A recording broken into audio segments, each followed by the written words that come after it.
Hi, it's Kevin May, PhocusWire here. So we're under the hood with Touring Bird.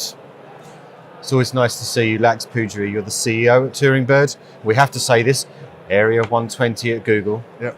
Okay, right. So welcome. Thanks ever so much for joining us again. So we first wrote about Touring Bird, I think it was in April last year when you were doing the test. Yep. And then you officially started things in September. Mm-hmm. How's that first year been, just generally, so far? I think it's been great. So in April, as you rightly pointed out, it was a small test with one city. It was Paris. Paris, yeah. Then we scaled to about 20 in September, and now just last month we scaled to 200. 200. Right. So, so the focus has never been on scaling to newer destinations that much. The focus mainly has been about learning and doing the right thing for the user. That's our core focus. And when I say doing the right thing for the user, it means two things for us. One is full coverage for things that people could do at a particular destination, and the other one is fair coverage as well. And what I mean by that is, when I say full coverage, we want to help users to understand what all is there to do at a destination, which could include paid activities, but it could also include things outside of that, meaning do-it-yourself kind of experiences, local niche experiences, or free tours, and so on and so forth, which you know about. And what I mean by being fair is, if you're visiting a city and if you want to go to a museum, sometimes the entrance tickets are free. You can visit the museum for free. On certain days, you can go on for free. So if you're visiting Louvre, I believe Wednesdays and Fridays after 6 p.m. it's free. Okay. One Sunday a month, it is also free. So we want to tell the users, we want to inform them that you can also go visit a place for free. However, if you want an admission ticket, this is the most basic price. And from there on, if you want to add bundles to it, if you want to add a guide, so on and so forth, those options are also available.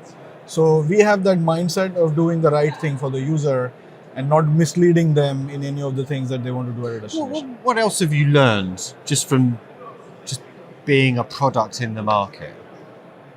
Yeah, I think so. This is one of our genuine learnings, which is users will start trusting your product and keep coming back if you do the right thing for them. Otherwise, if you start selling them tickets, for example, the basic ticket for Louvre is €9, but if you start with a €30 price, and eventually they're going to figure out that the basic ticket is for €9, and they will never come back to you. Okay. So this is one of the most important learnings for us.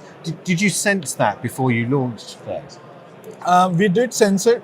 However, we have our own limitations as well. We are not working directly with the suppliers or the attractions themselves. Yeah. We work with a partner ecosystem, and whatever the partners have, that's the inventory that ends up on Touring Bird. Yeah. But right now, we are thinking about how to scale that from a coverage perspective, both on price as well as inventory.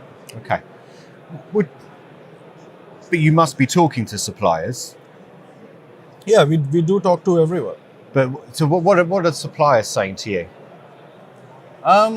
Look, I think are they happy that at the moment you're not going to them directly for the content and the booking, that you're working with OTAs? So I think we are taking feedback from everyone right now. I think in terms of immediate scaling and whatever we wanted to learn, OTAs are the right partner set for us.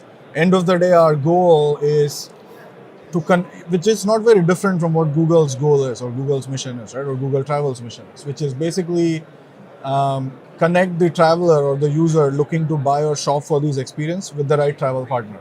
So we are working with a broad set of travel partners. Ultimately, we think suppliers' attractions might also be part of that. It's a matter of prioritization right now. And what are the OTAs saying to you? Just on to follow up on that next one, because you've launched with OTAs. Are they? You're not going to say they're unhappy, but I mean, have they been pleased with the amount of kind of traffic that's coming their way? Yeah, I mean, since we launched last month, we had about 1.5 million users on our platform. A lot of those users actually converted and ended up booking, and those bookings go to the OTAs, right? And at the end, those bookings are for the actual suppliers or attractions or the tour providers. Yeah. So I think if we are creating enough value in the ecosystem, I believe everyone is happy. Is your conversion rate good? It's pretty good. Can you tell us what the conversion rate is like? I would say it's pretty good. I could ask you again, but we're not going to get there, are we? It's an important point. I mean, you are a marketplace, and there's all these interesting dynamics that you're using, but at the end of the day, the OTA, all they care about is the conversion, right? Yeah. Okay. We've talked about this before. When we were at the Arrival event, there was a lot of chatter about, well, this is great that they're doing this, but they are just working with OTAs at the moment. You referenced it a little bit, a little while ago. Is that there will come a time where you start working directly with suppliers, do you think? And how will you do that? Look, I think we will not rule out anything. As I said, our mission, the core mission, is to basically do the right thing for the user. And if it means working directly with the suppliers or the OTAs or the attractions, we will do that. How we do that? Like, there are multiple ways. Like Google, I think there are multiple teams within Google trying to solve this problem. End of the day, we will probably try to coordinate with each other and like come up with the right solution at the right time. As you know, there's already Reserve with Google. Yes. So that's a great product because that helps us complete the transaction. Yeah. We are right now focused on the discovery and the selection process. And the third pillar basically is completing transaction on site. So when all of these things come together, that will be a great experience for the user. Right. You said you want to do the right thing for the user. What do you think the right thing for the user is, without repeating what you just said? I mean, do they want to go to, yet another intermediary or middleman in order to complete it, or do they just want you to help them do it? So look, I think the most important thing is user wants to first of all know what is there to do at a destination, right? Yep. And once they know what is there to do, they want to basically figure out of the set of things that they can do in their limited time, where do they want to spend their time, and we want to help them to get to that decision quickly with personalization and so on and so forth.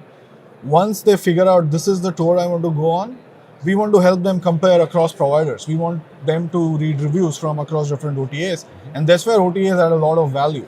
Yep. Because they have these reviews that they have collected for years, and that's where they can differentiate. So OTAs add a lot of value to what we are doing, and we want to give that choice back to the user. If you want to book directly with the supplier, the OTA, or the attraction, you have all the options. You pick what works best for you. Okay, so you're an Area 120 at Google project. Again, we've talked about this before, but I mean, you're expanding, and it's clearly not a test project anymore. It's a serious project, for want of a better word. Has it become a division in its own right yet, first of all? So, I mean, what do you mean by division? So, as in, well, I mean, the second part of the question is, when do you become part of Google Travel, as it were? So, I think the answer hasn't changed from the last year, which is right now we are independent. Why are you still independent? Because as I said, like, there's still a lot of things that we need to learn before we can come to that conclusion on what to build and when to build on Google properties. Yeah. So we're still learning about the overall ecosystem. We're still learning about user behavior and so on and so forth. Right, but once you've finished learning, at some point, presumably, I say, that it will happen, right? I can't see why you would remain a separate type of thing. Or have I got it wrong? So I think, yeah, it could very well happen. It Right. may not happen as well. It depends on several factors, and we are continuously evaluating them. And at the right time, if it happens, you'll be the first person to do it. Yeah, that's the right answer. Well done, finally. That's great. No, well, I mean, we joked. Well, I made a joke last year when I interviewed you on stage at Arrival in Vegas. You said, what's the business model? And you said, we're still figuring it out. And it raised a lot of laughs with everybody. And I think I said, well, wouldn't it be wonderful to have a business where you haven't even figured out what your business model is? Yeah. 9 months on from the Arrival event, have you figured out the business model, and what is it? Look, I think the business model eventually will be pretty standard to what the rest of the industry does. We're not going to go against the grind here. But again, like, I think monetization and those things, we don't really focus on that right now. Our focus really is on basically doing the right thing by the user. We believe if we do that right, all the rest of the things follow, basically. Yeah. So there's two options: cost per acquisition or cost per click, right? Or is there something else? Yeah, I mean, those are the options. There are many other options, right? Like there's revenue share and so on and so forth, which the rest of the industry does. Yeah. We haven't really given it a lot of thought. because that's not our focus right now. Okay. So what are your bosses saying to you? Are they happy with what kind of aspirations do they have for the project? So again, like our project is in Area 120. We Yeah. are still a pretty small team. We've grown a little since we spoke last year. How many people in the team now? So now we're at 12. Okay.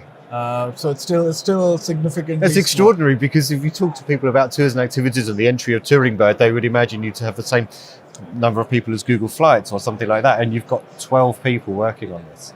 Yeah, we have 12 people working on it. And also, as I said, like scaling is not the big factor for us. Like if we really want to scale, we can scale to pretty much every destination that our partners have inventory for. But that's not our focus. We are also focused on other things. Things like do-it-yourself kind of experiences with local guides and so on and so forth. Yeah. That takes time and thought, and we want to be like very thoughtful before scaling to more destinations. Okay, it's not an integration into Google Travel per se, but what I mean something that seems would be so helpful is if I'm looking at a map, if I'm looking on Google Maps and there's the Louvre that I'm looking at because I'm going there later on, when is the Touringbird stuff going to pop up on the pop-up, those things that I can't even remember the name of the word, but on the Louvre, when is it going to say, okay, this is our partner site, Touringbird, because it's not part of the mothership yet. Yeah, when so, is that going to come on maps? Because that would be really helpful. So Touringbird is separate to rest of the Google products. Yes. So Touringbird as a brand will never show up on any Google product. Right. The only way to buy stuff on Touringbird or to basically go to Touringbird is go to Touringbird. It's the app, or we'll put it on Google Maps, please, because that would be that would be great. So, last of all, Lax, I mean, to go back to the first question, you're 1 year on. Would you say that you feel like it's been an easier year or a more difficult year than what you thought you were getting into when you kind of came out of stealth mode a year ago?